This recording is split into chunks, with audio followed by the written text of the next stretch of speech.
everybody, welcome to another new mini vlog. দিনটা start করলাম গরম গরম কড়াইশুটির কচুরি অ্যান্ড আলুর দম দিয়ে।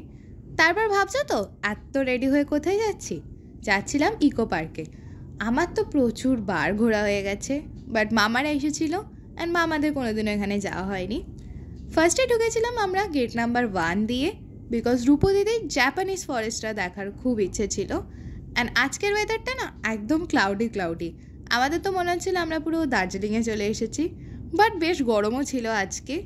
তো আর কি, এখানে ঢুকে প্রত্যেকটা জায়গা ঘুরে ঘুরে দেখলাম, প্রচুর ভিডিওস অ্যান্ড ফটোস তুললাম। আমাদের এই জাপানিজ ফরেস্টেও এর আগে 2-3 বার প্রায় আসা হয়ে গেছে, বাট স্টিল এখানে আসলে বেশ একটু মনটা ভালো লাগে। আর এই দেখো মামাকে।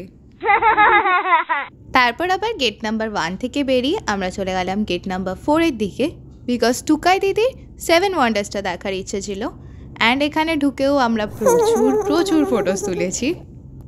সব কটা ওয়ান্ডার্স ভালো করে ঘুরে দেখলাম, মামাকে সব ফাঙ্কি পোজেসে ফটোস তুলে দিয়েছি।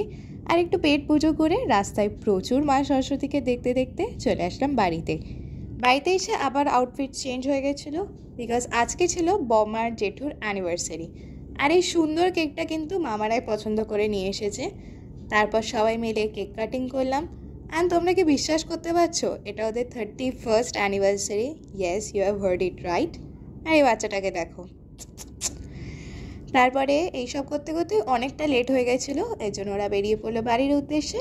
তো এর সাথে মিনি ব্লগটা এন্ড করছি। দেখা হবে নেক্সট মিনি ব্লগে। টাটা।